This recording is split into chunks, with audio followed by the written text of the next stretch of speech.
welcome in my video tutorial and I'm sorry to all of you कि ये video काफ़ी late दे रहा हूँ due to some device problem. तो दोस्तों बात करते हैं, पिछले वीडियो मैंने इरिगेशन तक छोड़ा था, आज इरिगेशन से स्टार्ट करूँगा कि इरिगेशन क्या होता है। 4th स्टेप्स ऑफ एग्रीकल्चर है, इसमें सिंचाई की बात करेंगे हम। इसमें लिखा है कि all living beings need water to live, water is important for proper growth and development. यानी कि जो वाटर है इसकी ज़रूरत पड़ती है हमको प्रॉपर ग्रोथ और डेवलपमेंट के लिए। किसके लिए? प्रॉपर ग्रोथ एंड डेवलपमेंट के लिए। यहाँ पर ग्रोथ और डेवलपमेंट किसके बारे में बात की जा रही है? प्लांट्स के रूट के बारे में, कि वाटर जब होता है तो जो वाटर होता है प्लांट रूट एब्जॉर्ब करता है और प्लांट का ग्रोथ और डेवलपमेंट होता है। जो प्लांट रूट होता है वो मिनरल, जो वाटर एंड मिनरल है, वाटर मिनरल एंड फर्टिलाइजर, इनका इस्तेमाल किया जाता है। और also absorb by the plant, जो प्लांट मिनरल्स एंड फर्टिलाइजर है ये एब्जॉर्ब किया जाता है कितने? 90%। कितना? 90%। या परसेंटेज लिखिए 90% वाटर को। Water is essential because germination of seed does not take place under dry condition. जो वाटर होता है ये इसेंशियल होता है क्योंकि जर्मिनेशन जो होता है सीड्स का वो सूखे कंडीशन में, ड्राई कंडीशन में नहीं हो सकता है। ठीक है। Nutrient dissolve in water are transported to each part of the plant. Water also protect the crop from the both frost and hot air currents. To maintain the moisture of the soil of healthy crop growth, field have to watered regularly. अच्छी प्रकार से पौधों को growth करने के लिए जो हमारे खेत हैं उनको हमें रेगुलरली, यानी कि एक प्रॉपर रेगुलर टाइम होता है उस पर हमें वाटर देना की ज़रूरत पड़ती है। आगे देखिए क्या कहा गया है। The supply of water to crops at regular interval is called irrigation. ये जो लाइन है ये बहुत इंपॉर्टेंट है, ये डेफिनेशन है, इसको आप डेफिनेशन कह सकते हैं। Supply of water to crops at regular interval is called irrigation. ये जब आप नोट्स बनाइए तो उसमें इस डेफिनेशन को जरूर लिखिए। Clear?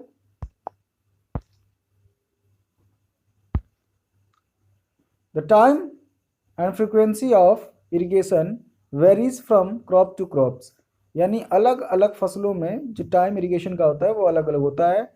Soil to soil and season to season, मिट्टी के टेक्सचर के हिसाब से। भाई देखिए there are different types of soils also, clayey soil, sandy soils, loamy soils. तो किस प्रकार की आपकी सॉइल है उसकी वाटर डिमांडिंग क्या है उसके अनुसार आप पानी प्रोवाइड करेंगे उसको। और सीजन टू सीजन, किस मौसम में कितना पानी देना है। In summer the frequency of water is higher. गर्मी के मौसम में जो पानी की डिमांड होती है या पानी प्रोवाइड करना है, इरिगेशन की जो क्षमता होती है उसको बढ़ा देना चाहिए। Why is it to show, क्यों ऐसा करना चाहिए? Could it be due to the increase rate of evaporation of water from the soil and leaves. क्या ये इसलिए करते हैं कि इंक्रीज हो जाता है इवेपोरेशन का रेट? जो इवेपोरेशन मतलब भाप बन के जो उड़ता है पानी उसका रेट ज़्यादा हो जाता है, इस वजह से करते हैं?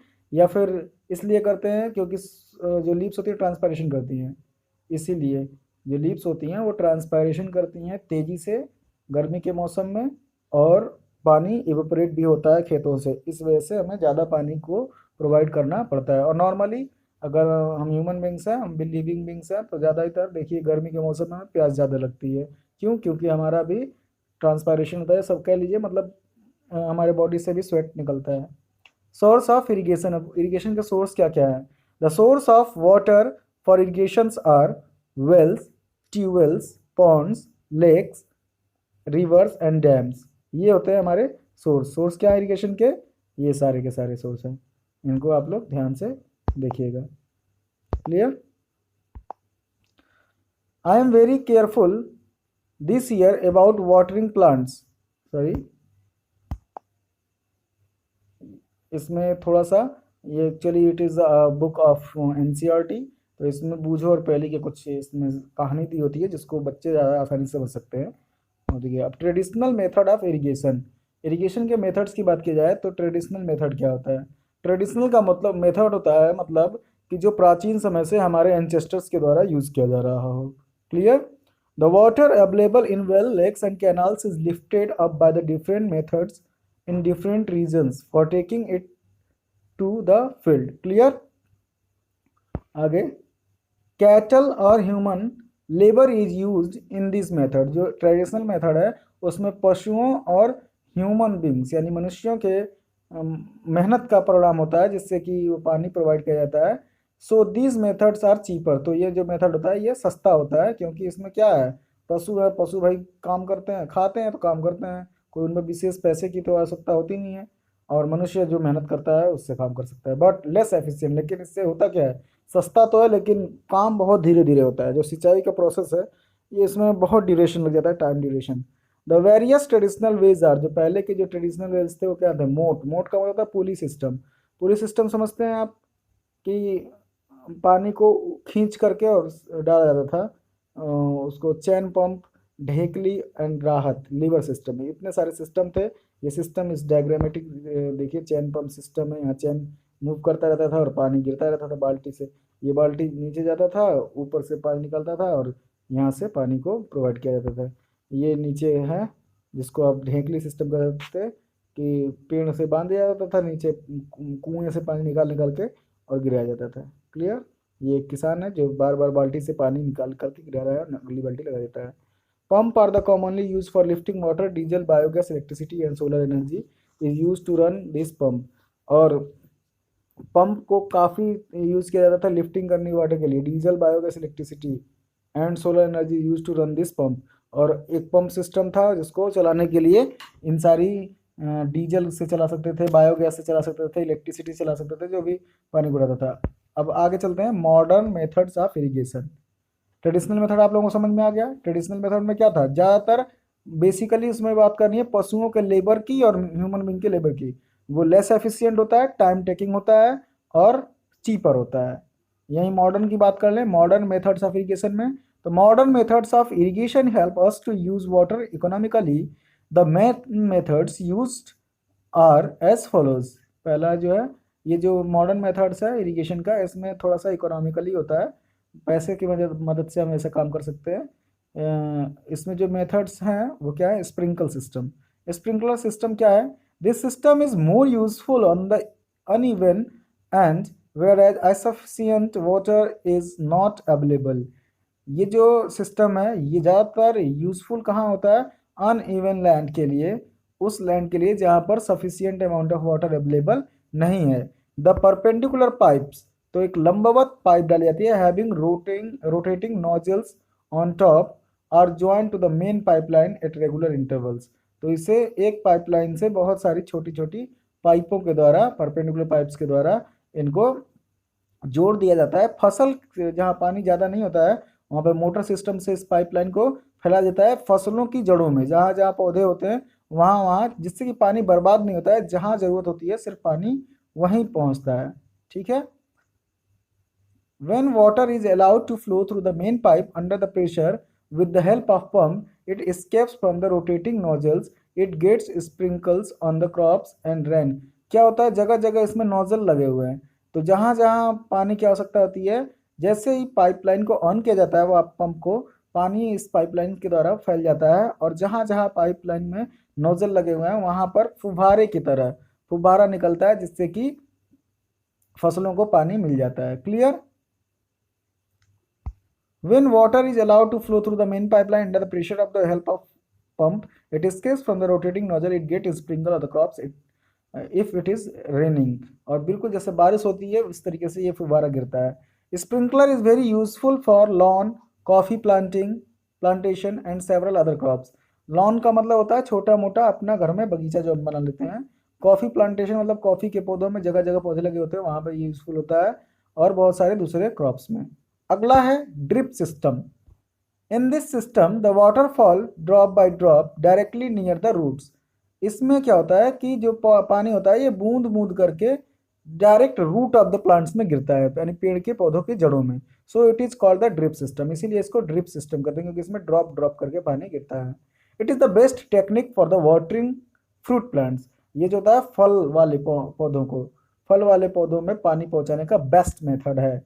गार्डन एंड ट्रीज में water is not wasted at all, इस तरीके से जो पानी है उसका दुरुपयोग या उसका उसको बर्बाद भी नहीं किया जा सकता, पानी को बचाया जा सकता है। It is boon in region where availability of water is poor, ये उस क्षेत्र के लिए वरदान की तरह है जहाँ पर पानी की बहुत ज़्यादा किल्लत है या पानी की बहुत ज़्यादा दिक्कत होती है। अगला है प्रोटेक्शन ऑफ वीड्स, अगले स्टेप पे हम चलते हैं। Fifth steps of the agriculture, जिसको हम बोलते थे प्रोटेक्शन ऑफ वीड्स, यानी removing of weeds from weeds. Protection from weeds मतलब कि अनवांटेड प्लांट से यानी खरपतवार से अपने फसल को कैसे बचाना है। इसमें थोड़ी सी स्टोरी टाइप की है। Boojho and Paheli, this is the characters of NCERT book, went to a nearby wheat field, वो अपने यहाँ कहाँ घूमने चले गए, खेत, गेहूं के खेत में। And saw that there were some other plants in the fields, और उन्होंने कुछ दूसरे टाइप के पौधे गेहूं में उगे, गेहूं के साथ उगे हुए दूसरे पौधों को देखा, growing along with the wheat plants. Clear? In a field, many other undesirable plants may grow naturally along with the crops. खेतों में बहुत सारे ऐसे पौधे होते हैं जो ग्रो करते हैं अपने फसल के साथ साथ। These undesirable plants are called weeds. और यही अनडिजायरेबल या अनवांटेड प्लांट्स ही हम वीड्स कहते हैं, इनको खरपतवार कहते हैं। The removal of weed is called weeding, ये लाइन जो है ये भी बहुत इंपॉर्टेंट है, इसको ध्यान दीजिएगा। Removal of weeds is called weeding. Clear? ये लाइन आप लोग नोट कर लीजिएगा, removal of weeds is called weeding. Clear? और weeding is necessary since weeds complete with the crops plants for water, nutrients, space and lights. और जो weeding है ये जरूरी है, क्यों? क्योंकि फसलों में हमको क्या करना पड़ता है भाई, क्रॉप प्लांट्स में जो होता है वाटर रहे प्रॉपर देना है, न्यूट्रिएंट्स देना है, स्पेस करना है, लाइट देनी है। तो ये सब चीज़ें किसकी वजह से होगी, जब उसमें हम आप लोग वीड्स को निकाल देंगे तो मिट्टी जो होती है थोड़ी नरम हो जाती है और उसको प्रॉपर स्पेस मिल जाता है जिससे कि प्लांट्स ग्रो कर सकते हैं easily. Have this other plants been planted purposely, क्या अलग प्लांट के अलग प्रकार के पौधों को भी साथ में लगाया जाता है किसी पर्पज से। Thus they affect the growth of the crop, जिससे कि वो इफेक्ट करते हैं ग्रोथ ऑफ द क्रॉप्स पे।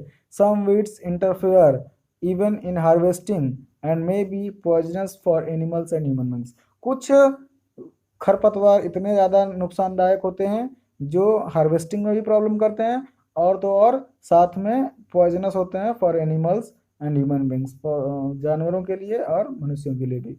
Farmer adopt many ways to remove weeds, जो किसान होता है वो बहुत सारे तरीकों से रिमूव करता है वीड्स को and control their growth. Tilling before sowing of the crops helping in the uprooting the killing of weeds, जो खेत की जुताई, टीलिंग मतलब प्लाउइंग की बात कर रहा है, ये जो बीज को सोइंग ऑफ द क्रॉप्स यानी कि बीज को बोने से जो पहले होता है अपरूट कर देता है, अपरूट का मतलब उखाड़ देता है बहुत सारे या मार देता है बहुत सारे खरपतवार को, विच में देन ड्राई अप, जो कि सूख जाते हैं, and get mixed with the soil, और दोबारा से मिट्टी के साथ मिल जाते हैं। The best time for the removal of weed is before the produce flowers and seeds, सबसे ज़्यादा बेस्ट टाइम कौन सा होता है रिमूव करने का वीड्स को, इससे पहले कि फूल और बीज निकलें उससे पहले आप रिमूव कर सकते हैं। The manual removal include the physical removal of weeds by the uprooting और cutting them to close the ground for time to time, this is done with the help of khurpi. सबसे ज़्यादा आसान तरीका जो है आप मैनुअल मेथड है वो है फिजिकल मेथड, जिसमें कि उखाड़ा जाता है या काटा जाता है खरपतवार को खुरपी की मदद से। खुरपी एक डिवाइस है जिसके द्वारा किसान उसका इस्तेमाल करता है। This is done with the help of khurpi, एक एग्रीकल्चरल इम्प्लीमेंट है।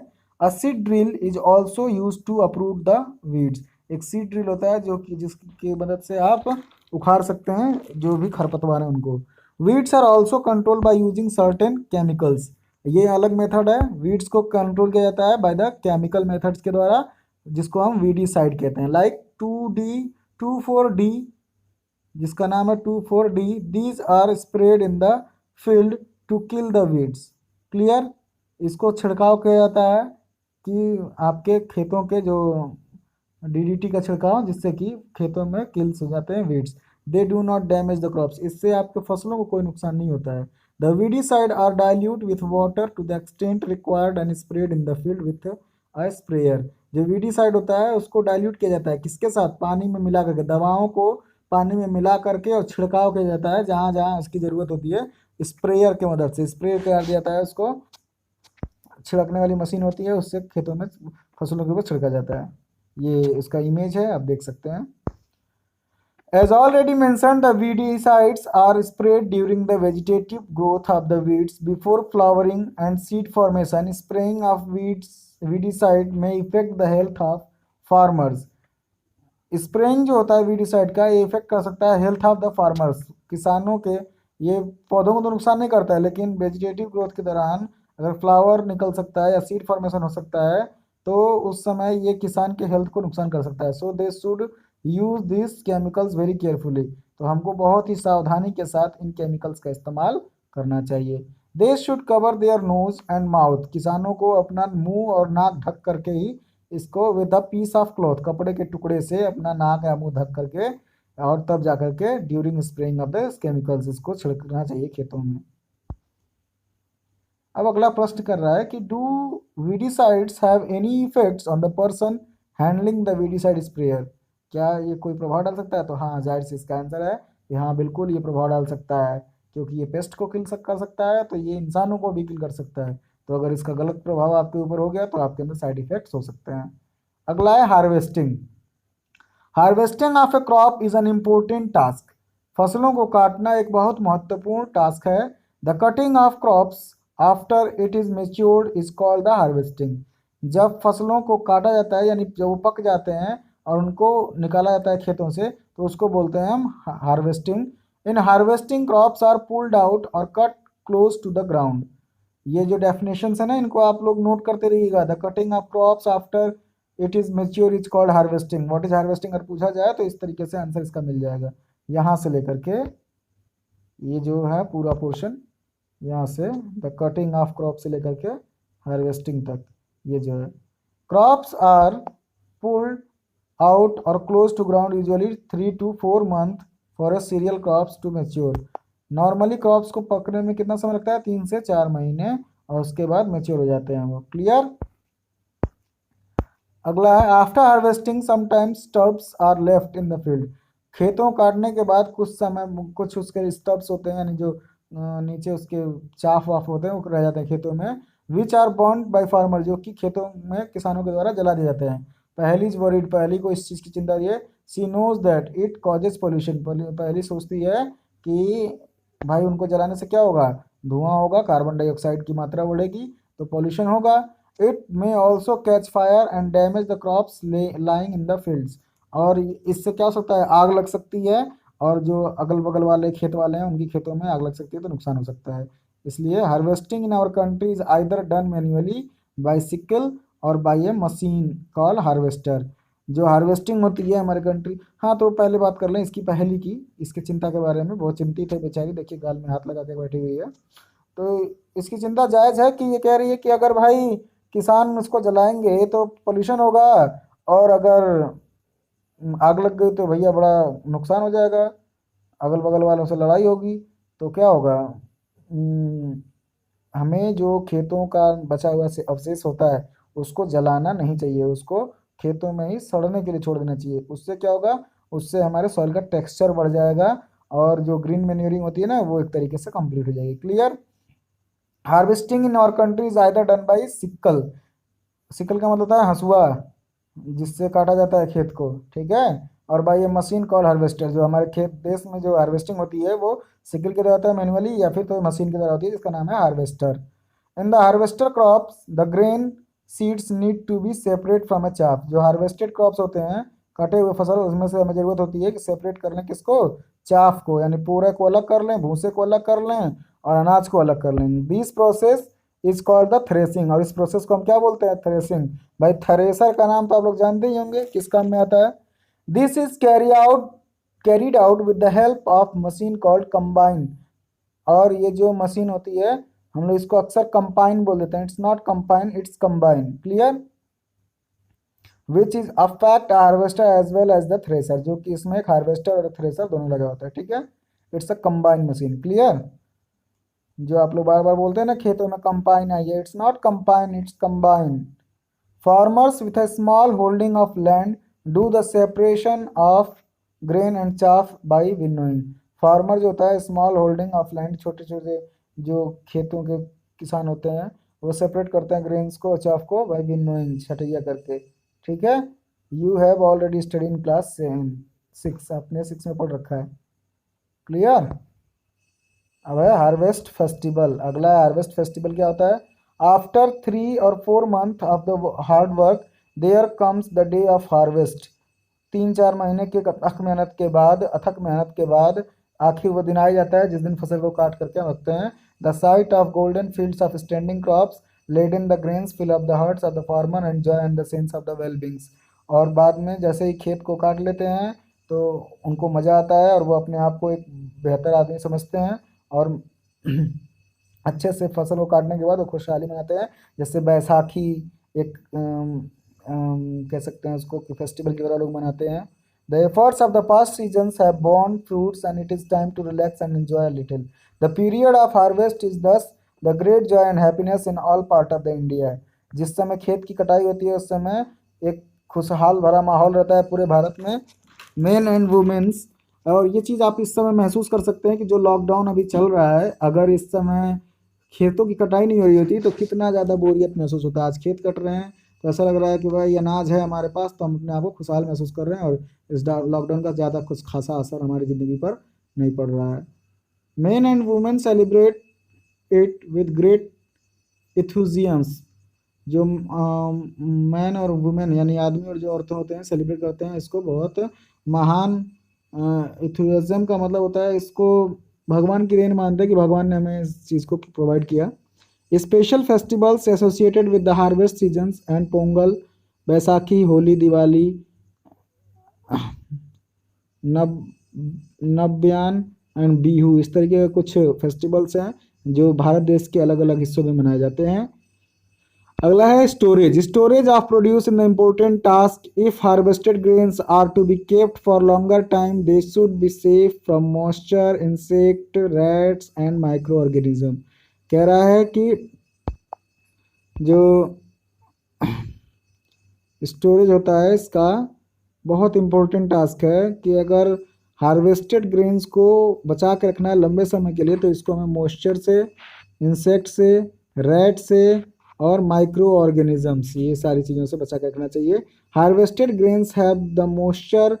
If freshly harvested grains are stored without drying they may get spoiled और अटैक बाई ऑर्गेनिज्म। अगर आप इसको नमी से बचा के नहीं रखेंगे, इसको सुखा के नहीं रखेंगे तो इसमें माइट्स लग सकते हैं।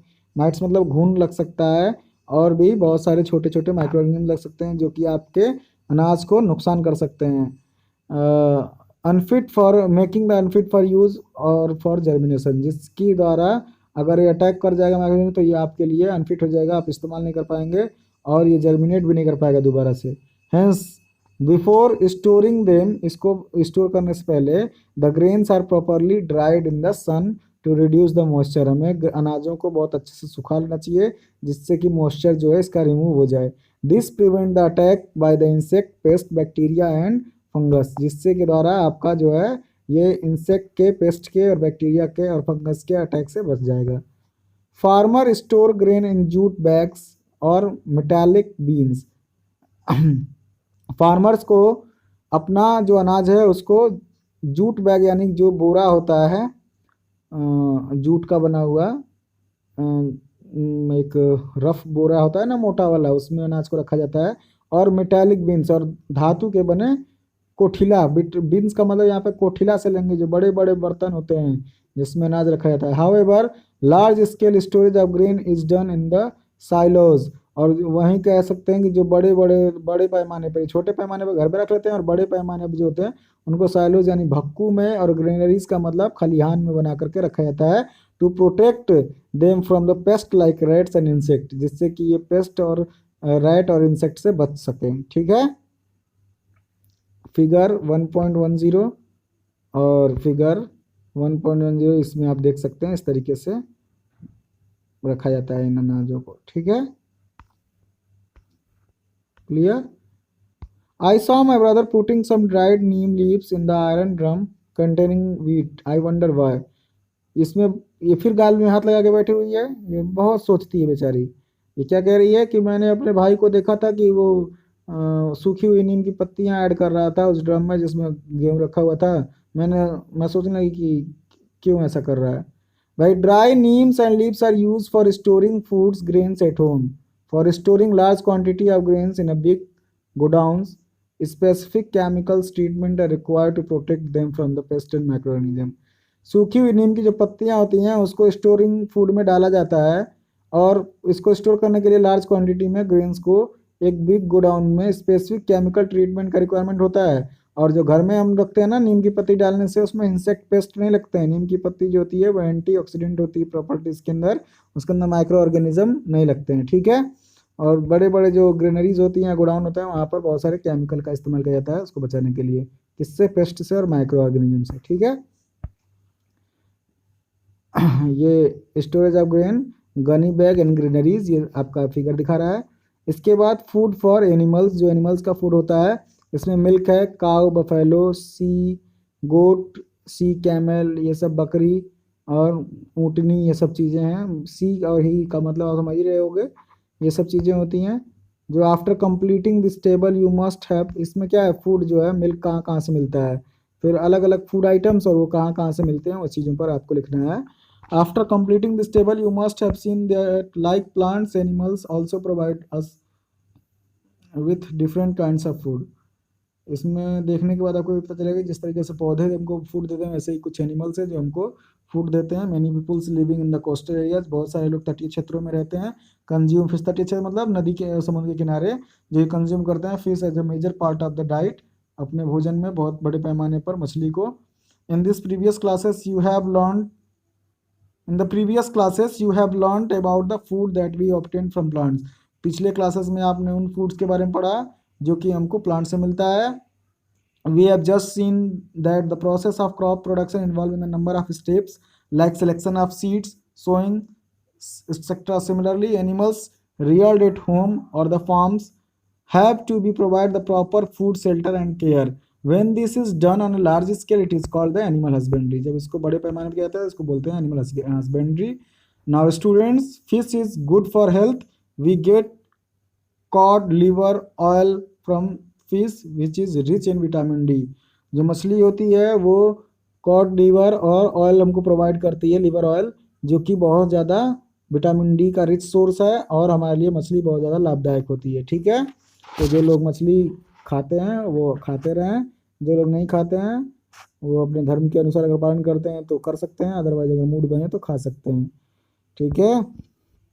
अब देखिए ये कीवर्ड्स है, agricultural practices, animal husbandry, crop, fertiliser, granaries, harvesting, irrigation, kharif, manure, plough, rabi, seeds, silo, sowing, storage, threshing, weeds, weedicide, winnowing, इतने सारे की टर्म्स हैं।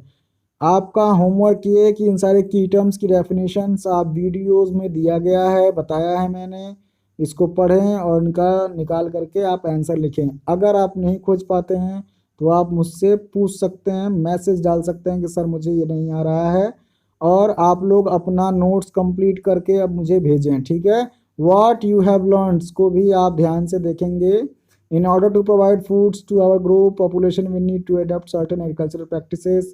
Same kinds of plant cultivated at the place of constitutes crops. In India, crops can be broadly categorized into two types based on the season, Rabi and Kharif crops. It is necessary to prepare soil by tilling and leveling. Plow and levelers are used for this purpose. Sowing of seed and appropriate depth and distance gives good yield.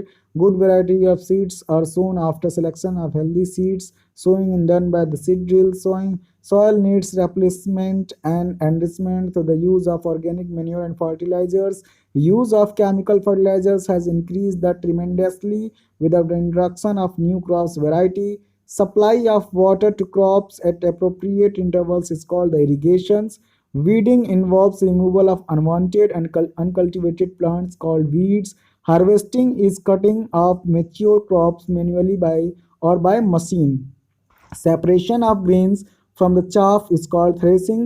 Proper storage of grains is necessary to protect them from the pests and microorganisms.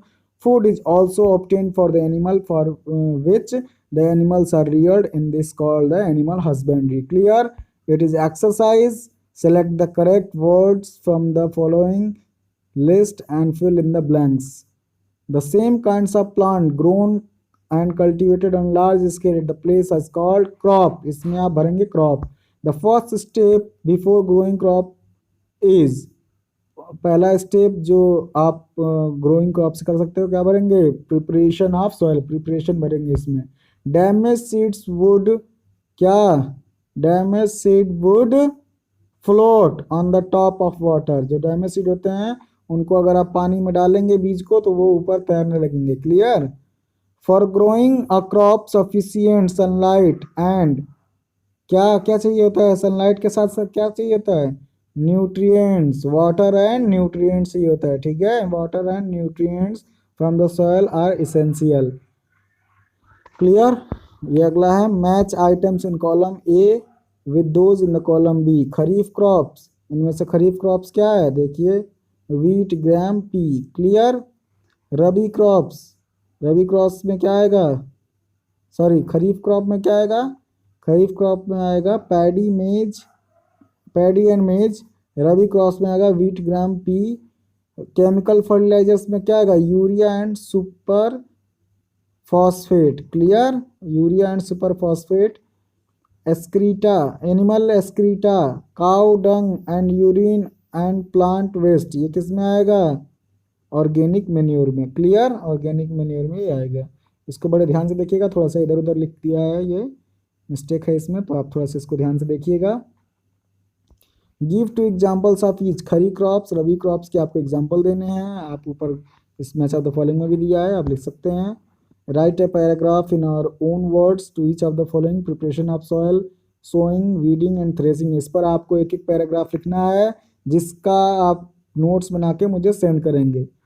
Explain how fertiliser are different and from manure. आपको explain करना है कि fertiliser manure से अलग कैसे है. What is irrigation? Describe two methods of irrigation which conserve the water.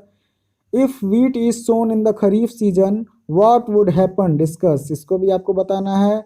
Explain how soil get affected by the continuous plantation of crop in the field. ये भी बताना है आपको. What are weeds? How can we control them? इसका बहुत अच्छे से मैंने आंसर बताया, आपको बताना है. Arrange the following boxes in the proper. ये जो आपके स्टेप्स ऑफ एग्रीकल्चर है इसको आपको बराबर तरीके से आपको करना है. प्रिपरेशन ऑफ सॉइल पहले आएगा, फिर आएगा प्लाउ द फील्ड, उसके बाद क्या आएगा? सोइंग आएगा, फिर आएगा इरिगेशन, इसके बाद आएगा harvesting, sorry manuring, irrigation, harvesting, फिर sending crops to the sugar factory. इस तरीके से आप इसको स्टेप 7 स्टेप्स को क्लियर तरीके से लिखेंगे. Complete the following word puzzles with the help of clue given below. Providing water to the drop crops क्या होता है? Irrigation. Clear? Keeping crop grain for a long time under proper condition, storage. Clear? Certain plants of the same kind grown on large scale, it's called agriculture. Clear? Across, a machine used for cutting a mature crops, क्या नाम है? Harvester. जो machine use होती है mature crops को काटने के लिए. Clear? a rabi crop that is also one of the pulses. Rabi crops में एक तरीके का फसल है जो कि एक दाल होती है, मटर, P is example. A process of separating the grain from chaff. क्या होता है? चाफ से. विनोइंग. क्या होता है? विनोइंग. क्लियर? और उसको इसमें सजा करके लिखना है नंबर्स पे, आप देख सकते हो. विनोइंग यहाँ पर 6 नंबर में विनोइंग आएगा, डब्ल्यू दिया हुआ है. हार्वेस्टिंग 3rd नंबर पे हार्वेस्टिंग. यहाँ पे देखो प्रोवाइडिंग 1st नंबर पे क्या था? क्रॉप्स. तो इरिगेशन ना, I for irrigation. Clear? 2 number पे क्या है? दूसरे नंबर पे आया था स्टोरेज. दूसरे नंबर पे स्टोरेज, एस दिया है, स्टोरेज. क्लियर? इसके बाद 3rd क्वेश्चन पे क्या था? 3rd पे था. 5th नंबर पे था certain plants of same kind of certain. 5th number पे क्या था? क्रॉप्स. क्लियर? 3rd नंबर पे machine use for cutting the mature crops that is called harvester. Clear? 4th number पे क्या आएगा? For the rabi crops that are the gram. Gram आ जाएगा, जी दिया है, ग्राम. क्लियर? चना भी बोया जाता है. Process of separating the grain from chaff, इसको बोलेंगे विनोइंग. क्लियर? अब आपका ये लेसन हो जाएगा कंप्लीट. उसके बाद एक्सटेंडेड लर्निंग एक्टिविटीज़ दी हुई है, इसको आप लोग ध्यान से देख लीजिए. थोड़ा सा ये हार्ड क्वेश्चन टाइप का है, और इसको आप लोग देख लीजिए, इसमें से जितना आप कर पाए करिएगा। इसमें से अगर आपको अब क्वेश्चंस पूछना है, इस तरीके से आपका लेसन कंप्लीट हो जाता है। ठीक है बेटा, इसके बाद कुछ ऐसे दिए हुए हैं चीज़ें, इनको आपसे ध्यान से पढ़ लीजिएगा, थोड़ा बहुत काम आ जाएगा आपके। और जो भी क्वेश्चन आपको पूछना है आप मुझसे दोबारा से पूछ सकते हैं। ठीक है, थैंक यू। थैंक यू, आपने ध्यान से अगर सुना है तो। और मेरे सिलेबस को आप लोग कंप्लीट करते रहिए, और कॉपी को कंप्लीट करके मुझे सेंड कीजिए। Thank you very much.